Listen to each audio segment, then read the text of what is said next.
Hey friends, Mikester here, your humble servant, with a weekly update from First United Methodist Church of Fort Worth. Hopefully you were watching this sometime on Thursday, perhaps on Friday. We want to remind you of all the opportunities during Holy Week leading into Easter. Maundy Thursday, there's the children and family meal at 5:30 and worship following that. And then at 7 o'clock in the sanctuary begins the Maundy Thursday service. On Good Friday, there are 3 opportunities. Noon in the sanctuary, the children and family meal at 5:30, followed by their worship service, and then at 7 p.m. in the sanctuary. Don't forget that the Easter egg hunt is Saturday at Lyle Lodge, and then on Easter Sunday. That's the day when we have 6 different worship opportunities for you.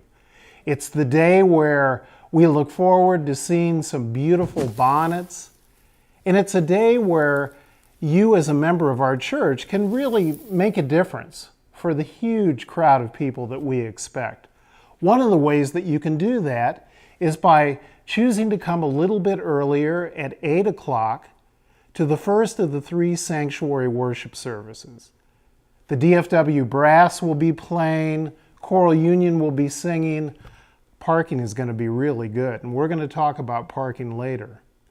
We also want you to know that regardless of which service you come to, that you will have ushers and greeters that will assist you. If you need to go to overflow, that will be available on our 3rd floor, both at 9:30 and at 11 o'clock. There are going to be a lot of friendly people here to make sure that your Easter experience is so very meaningful. And we look forward to seeing you. If we're honest with each other, we would say that parking can be a bear. But that's an animal we don't want you to experience. So here's our simple invitation. Go to our website. There are maps available, there are directions. The valet parking begins earlier at 8 o'clock on Easter. And there are a ton of friendly people outside that will help you find the parking lot that's just right for you. And in other news, join me now in saying hello to the Reverend Tom McDermott. Hey, Mike. How are you doing? I'm doing really well, but Excellent. I understand that things are even better in your family. Oh my gosh, we are so excited. We have our 3rd granddaughter who was born on the 18th at 1 in the morning. Nice time to be born. We were so hoping for the 17th for St. Patty's Day. Oh gosh. She missed it by only an hour, but of course she was born in Berlin. Maeve Louise, almost missed it there.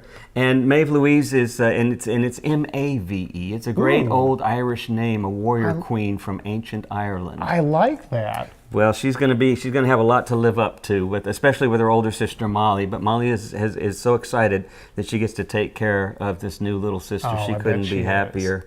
And we couldn't as well. So we've got 3 granddaughters now, and Linda's feeling finally like there's a majority of some women in her life, having been surrounded by boys and nephews. She had to withstand a lot. She's had to years. put up with a lot. Yes. She has. But the future is bright. Clearly. And there's a bright future at our church and all the different worship opportunities. And you're part of the leadership for the 11:11 service. That's right. That's right. The option and diversity of worship services here is such an exciting thing, and 11:11 provides a real option for people who have, in the parlance of the church growth folks and church study folks, they refer to those folks who've sort of been done with church. Yeah. You know, or not even so much they have none to do with church or nothing to do with church, but those who have had sort of either bad experiences or perhaps problems and conflicts with marriages when they come together from different denominations and have a hard time matching up. But we end up with a lot of those folks who have sort of said church no longer speaks to them, and then they find out there's this very unorthodox, very non-traditional way of doing worship that we do in 11:11, and our whole approach to music and liturgy is so out of the norm from anything they've experienced that anyone coming out of that experience of having had enough of traditional church or having had a bad experience, coming into 11:11 suddenly finds home. And so we are grateful to be able to reach out to those people. I bet you enjoy that a lot. And there's deep symbolic meaning in the title 11:11, right? There is strange meaning in the title 11:11. It's actually quite funny, and you can get on the internet and start looking at the different websites, the numerological websites, the astrological websites, and we get wonderful stories of people who see the number a lot. And we have a member, a couple who joined recently. Her birthday's November the 11th, and She was destined. She was destined. Had a bad experience, from previous churches and whatnot, and they'd kind of given up on church, and they were celebrating her birthday and driving around the corner where I had inadvertently, maybe for the fifth or sixth time, left the flag out. After Sunday, right? Yes. And forgotten to go get the flag, and there she drives around and sees 11:11 and looks to her husband and says, "Do you think this is a sign?" And she came the next Sunday and then joined 2 Sundays later.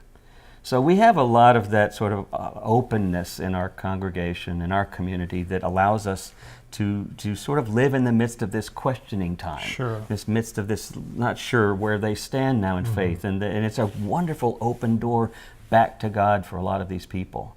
And then so many of them are involved in so much more of the missions and programs of this church. It's just a great opportunity for our church to be reaching out to this particular community. Oh, I agree. It's one of the really great success stories of our church. Of course, I didn't finish that story about why 11:11. Yeah, why? Because when Charles Gaby, who was here, who started this service with me years ago, we were trying to come up with a name, and we said, well, let's start late.